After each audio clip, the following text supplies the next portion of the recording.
ETF index mutual funds నేర్చుకుని stock మార్కెట్లో రాణించాలనుకుంటున్నారా? వెంటనే ఈ నెంబర్కి కాల్ చేయండి. నమస్కారం. కార్తీక పురాణం 27వ రోజు పారాయణలోకి వచ్చాం.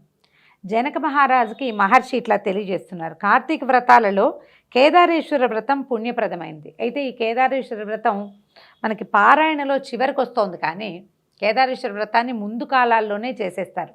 చాలామంది మొదటి సోమవారము, రెండో సోమవారము, పౌర్ణమి నాడు పౌర్ణమి వ్రతంలాగా కూడా చేసుకుంటారు. చివరి వరకు ఎందుకు చెప్తారంటే ఆఖరి రోజుల్లో విన్నా కూడా, 27వ రోజు విన్నా కూడా 28వ రోజైనా చేసుకుంటారని.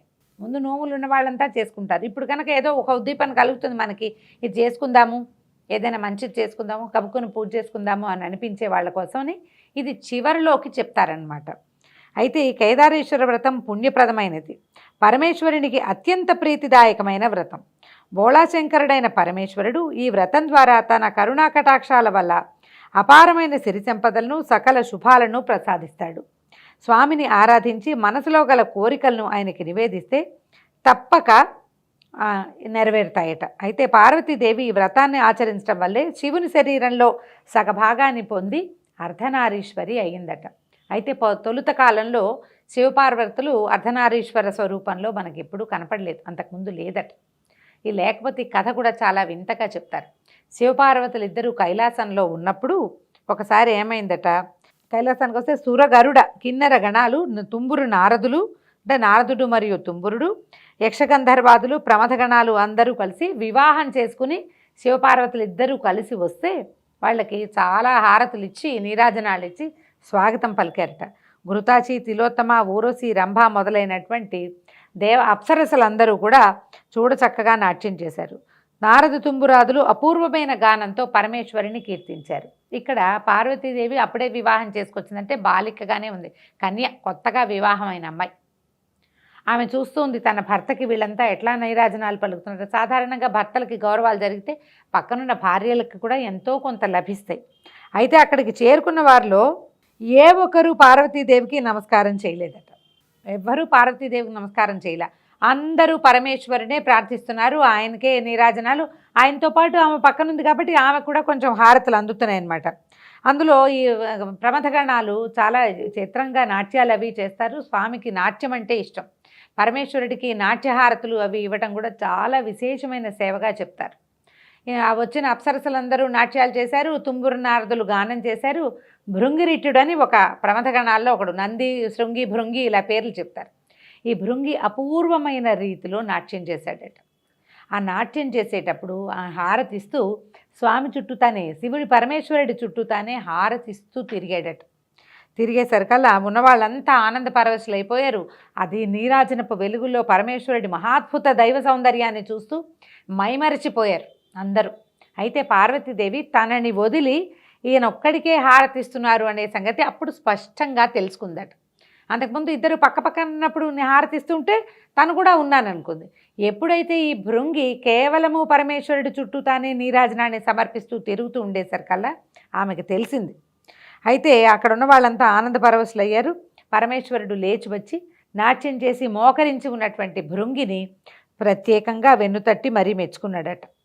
మెచ్చుకుంటే మొత్తం ఉన్న సమూహం అంతా కూడా, ప్రమథగణాలు, దైవగణాలు అందరూ కూడా నిలబడి ఉన్న పరమేశ్వరుడికి సాష్టాంగంగా ప్రణామాలు చేశారు, నమస్కారాలు చేశారు. పార్వతీదేవి వెనకాలుండిపోయింది, పరమేశ్వరుడు ముందుకు వెళ్ళాడు. ఆయన ఒకడికే వాళ్ళందరూ నమస్కరించారు. తనని ఒక్కదానిని వెలివేసినట్టుగా వదిలిపెట్టేయటం, అంతా శివుడి చుట్టూ తానే చేరటము పార్వతీదేవి మనసుకి చాలా కష్టం కలిగించిందట. ఏమిటి, ఈయన ఒక్కడికే దండం పెట్టినారు, నేను ఈయన భార్యని కదా అనిపించింది అనమాట. ఇది మనకు సహజంగా, లోకసహజంగా ఉండేది. ఇది దైవ సంబంధమైన వ్యవహారంగా ఎందుకు చెప్తున్నారంటే మనం ఎట్లా చేయకూడదో చెప్పడం కోసం అన్నమాట ఇది. అయితే ఇది అసలు దీనికి అంతటికి కారణం ఏమిటి? వీళ్ళు అప్పుడు పరమేశ్వరుని ఏకాంతంలో ఆవిడ అడిగిందట, స్వామి అందరూ నిన్ను నమస్కరిస్తారు, నేను కూడా నీకు నమస్కరిస్తాను, కానీ నన్నెందుకు వీళ్ళు వదిలిపెట్టేశారు, నాకెందుకు నమస్కారాలు నీలాగా ఎందుకు లభించలేదు అని అడిగితే, పరమార్థాన్ని ఆశించే భక్తులకు నీ వల్ల ఏమీ ప్రయోజనం లేదని ఆ విధంగా చేశారు. వీళ్ళంతా ముక్తిని కోరుకునేవాళ్ళు, శివ సాయుధ్యమే కావాలి వాళ్ళకి, అందుకని శివుణ్ణే ప్రార్థిస్తారు. నీ వల్ల వాళ్ళకి వనగూడే ప్రయోజనం ఏమీ లేదు, అంచేత నీకు నమస్కరించట్లేదు, నువ్వు నా భార్యగానే నమస్కరించబడ్డావు కానీ నీకుగా నమస్కారాలు లభించవు అనగానే ఆమె చాలా ఖిన్నురాలైపోయిందట పార్వతి. ఇంత తపస్సు చేసి తల్లి తండ్రిని కాదని గారాల బిడ్డని హిమవంతుడికి నేను అక్కడే ఉండకుండా వీరిని వివాహం చేసుకున్నాను. అపర్ణ ఆఖరికి ఆకులలమలు కూడా తినకుండా ఒట్టిగా వాయుభక్షణ చేసి ఈయన కోసం తపస్సు చేసి నేను ఈయన సాధిస్తే నాకే గొప్పతనము లేకుండా కేవలం భగవంతుడికి మాత్రమే గొప్ప, నేను ఆయన్ని చేరుకున్న నాకెందుకు ఈ గొప్ప లభించలేదు అని ఆవిడ చాలా ఆలోచించిందట.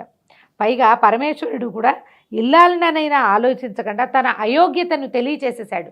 నీకు యోగ్యత లేదు నమస్కారానికి అన్న వాక్యము ఆమెను చాలా కష్టపెట్టిందట. ఆవిడ ఏం చేసిందట, ఏ విధంగా అయినా ఈ దుస్థితిని తగ్గించుకోవాలి, పోగొట్టుకోవాలి.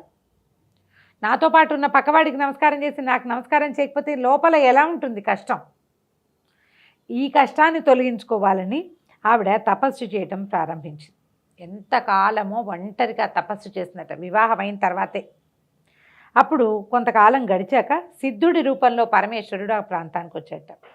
కోరిక పట్ల వ్యామోహంతో ఏకాగ్రతను సాధించలేకుండా నువ్వు ఎంతకాలం తపస్సు చేసినా ఏమీ ప్రయోజనాన్ని పొందలేవు. ఇది ప్రధానమైన పాయింట్ అండి. ఈ కథలో పార్వతీదేవి కూడా పరమేశ్వరుని వివాహం చేసుకోవాలి అన్న ఒక్క తలంపుతోటి తపస్సు చేసింది మొదట. ఆవిడ కన్యగా ఉన్నప్పుడు, అవివాహితగా ఉన్నప్పుడు ఆమె కోరిక తీరింది. కానీ ఆమె వివాహిత అయిన తర్వాత ఇట్లా అంటే తనకి గౌరవం లభించలేదన్న దాంతో చేసావు, నీకు ఏకాగ్రత కుదరటల. అప్పుడు ఆవిడ ఏకాగ్రత ఎవరి మీద ఉంది? మొదట శివుడి మీద ఉంది.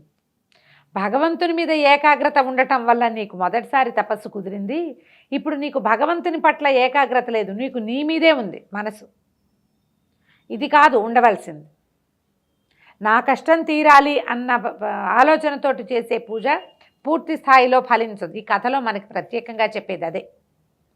నాకు అది కావాలి, నాకు ఇది కావాలి, నాకు ఇది జరగాలి, నాకు ఈ కష్టం తీరాలి, నాకు అది అయిపోవాలి అన్న తలంపుతో ఉన్నవాడికి భగవంతుని పట్ల ఏకాగ్రత కుదరదు. నాకు ఏదవ్వాలో అది చెయ్యి, నన్ను ఏం చేస్తావో అంతా నీ చేతిలో ఉంది, నువ్వే నాకు కావాలని తపస్సు చేస్తేనే, నువ్వే నాకు కావాలని పూజిస్తేనే భగవంతుడు మన యందు ప్రవర్తిస్తాడు.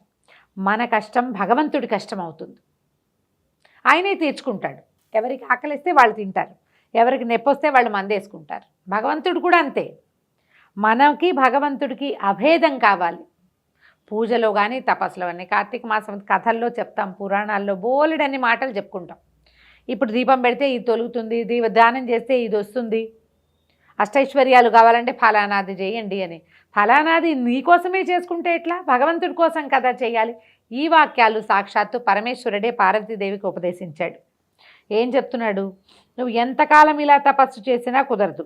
కాకపోతే ఇది రేపు కార్తీక మాసం రాబోతుంది. బోళాశంకరుడైన ఈశ్వరుడు కేదారేశ్వరుడు అన్న పేరుతో భక్తులని ఉద్ధరిస్తాడు. దానినే కేదారేశ్వర వ్రతము అంటారు. ఈ వ్రతం చేసేవాళ్ళు నిష్ఠతో భక్తితో స్వామిని ఆరాధిస్తూ తమ కోరికను విన్నవించుకుంటే అవి నెరవేరుతాయి, ప్రతిష్ట ప్రగతి కూడా సిద్ధిస్తుందని చెప్పాడట. అంటే పార్వతీదేవిని కరుణించే ఉద్దేశంలో ఇది ప్రజలకి మనకి మేలు చేయడానికి, లోకోపకారం కోసం చేసిందే. ఎప్పుడు కూడా మామూలు రోజుల్లో పూజా విధానాల కంటే కూడా పర్వదినాలలో చేసే పూజ భగవంతుని ఉద్దేశించి చేసేది. ఇది మహాపర్వదినం. ఇప్పుడు సూర్యచంద్రులు ఇద్దరూ సమానమైన గతుల్లో ఉంటారు, ఈ గతిలో ఉంటారు. నక్షత్రాలన్నీ కూడా అందరూ భగవంతుని వైపు తిరుగుంటారు. వారితో పాటు మనం కూడా భగవంతుడి వైపుకి తిరిగిపోతే వారందరికీ లభించే మహాద్భుత ఫలితంలో మనకు కూడా భాగం లభిస్తుంది. కాబట్టి తప్పకుండా పర్వదినాలలోనూ ఏవి పర్వాలని చెప్పారో, ఏం చేయాలని చెప్పారో ఆ క్రియా విధానాన్ని చేయాలి. అలానే ఆనతిచ్చాడు. ఇచ్చేసరికల్లా ఈవిడ ఏం చేసిందట, సిద్ధుడు చెప్పిన ప్రకారంగా పార్వతీదేవి తన కోరికను పరమేశ్వరునికి నివేదించుకుంటూ, అంటే నాకు కావాలి అని అడగలేదు, నాకేం కావాలో ఏం చేయాలో అది నువ్వు చెయ్యమన్నది అని నివేదిస్తూ కేదారేశ్వర వ్రతం చేసి పరమేశ్వరిలో సగం శరీరాన్ని పొంది పరమేశ్వరిని అర్ధాంగి అయ్యింది. దీనినే కేదారేశ్వర వ్రతము, కార్తీక నోము అంటారు.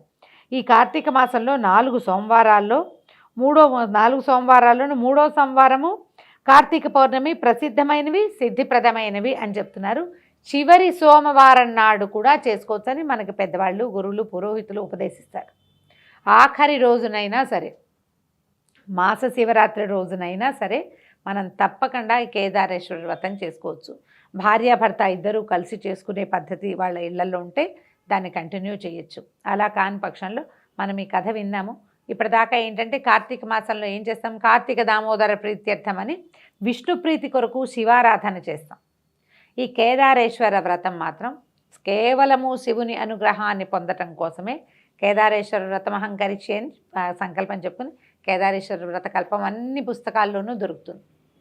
ఏదైనా ఒక పుస్తకం సంపాదించి మనం 27వ రోజు వింటున్నాం. ఇంకా 28, 29, 33 రోజులు ఉన్నాయి. 30వ రోజు అమావాస్య కాబట్టి సాధారణంగా క్రియలు ఏమీ చేయలేకపోతాం. పైగా ఈ సంవత్సరం 29వ రోజుకే మనకి కార్తీక మాసం పూర్తయిపోతుంది. ఇంచుమించుగా ప్రతి సంవత్సరము ఇలాగే అవుతుంది, తిథులు తొందరపడతాయి కాబట్టి. ఇంకా 2 రోజులు, ఈ 2 రోజుల్లో అయినా సరే పెద్ద విశేషంగా ఏమిటో చాలా కావాలని ఏమనుకోవద్దు. తేలికపాటి పూజా విధానంగా సంకల్పం చెప్పుకుని మనం శివ పూజ చేసుకోవచ్చు. దానికోసమని చివరి భాగాల్లోనే ఇది చెప్పబడింది అన్నమాట. సాధారణంగా కార్తీకంలో ఒక చిన్న విధులు చెప్తారు, ఫలానావి తినచ్చు, ఫలానావి తినకూడదు అని. ఇప్పటిదాకా పాటించలేకపోయినా కూడా ఈ చివరి రోజుల్లో అయినా సరే మనం ఇది పాటించవచ్చు. కొన్ని విధి నిషేధాలు చెప్తారు. ఇంగువ, ఉల్లిపాయలు, వెల్లుల్లిపాయలు, ముల్లంగి, దుంపలు, గుమ్మడికాయలు, శనగ, పెసర, అలసందలు, నువ్వులు నిషిద్ధం, తినకూడదు. వీటిని మానేస్తే చివరి 2 రోజులు మానేసినా సరే మీకు ఫలితం లభిస్తుంది. తర్వాత మాంసాహారం నిషిద్ధం, చివరి 2 రోజులైనా. ఇట్లు నిషిద్ధమైన వస్తువులు తింటే 7 జన్మాల దరిద్రం సంప్రాప్తిస్తుందని శాస్త్రవచనం. మరి ఇప్పటిదాకా తినేసామండి, ఈ 2 రోజుల్లో మనం మానేస్తే మాత్రం ఏమొస్తుంది అంటే మంచి పని ఒక్కసారి చేసినా సరే, ఒకసారి చేసినా కూడా ఫలితం ఇస్తుంది. ఇది కార్తీకం కాబట్టి ఇప్పుడే విన్నాము, ఇవాళే తెలుసుకున్నాము కాబట్టి మానేద్దాం అని భావించినా ఆల్రెడీ వింటూ ఉన్నవాళ్ళు కూడా ఇతరులకు ఎవరికైనా ఇదిగో ఇలా ప్రత్యేకంగా చెప్పారు, చివరి 2-3 రోజులైనా మానేస్తే కూడా మంచిదేట అని చెప్పి చేయించగలిగితే మంచిది. దేవాలయ దర్శనం తప్పనిసరిగా చేయవలసిన విధి కార్తీకంలో. చివరి 3 రోజుల్లో ఏ రోజు కుదిరితే, ఏ పూట కుదిరితే ఆ పూటైనా, అమావాస్య నాడు కూడా దర్శనం చేసుకోవచ్చండి. శివాలయానికి వెళ్ళొచ్చు, విష్ణువాలయానికి వెళ్ళొచ్చు. సమీపంలో ఉన్న ఏ ఆలయంలో అయినా దీపారాధన చేసుకోవచ్చు. దీపదానాన్ని అందరూ స్వీకరించట్లేదని కొంచెం బాధపడుతున్నాం. దేవాలయంలో దీపం పెట్టి వదిలిపెట్టి వచ్చేసినా కూడా ఫలితం లభిస్తుంది. తర్వాత కంచు పాత్రలో భోజనం చేయకూడదు. ఆదివారం ఇంకా రాదనుకుంటా కొబ్బరి, ఉసిరి తినకూడదు. తర్వాత భోజన సమయంలో మౌనంగా ఉండాలి. కార్తీక పురాణం తప్పకుండా వినాలి. చివరి 3 రోజులైనా సరే పురాణాన్ని వినే ప్రయత్నం చేసుకోండి. దీంతో 27వ రోజు పారాయణ పూర్తయిపోయింది. రేపు ఉదయం 28వ రోజు పారాయణలో మళ్ళీ కలుసుకుందాం. నమస్కారం.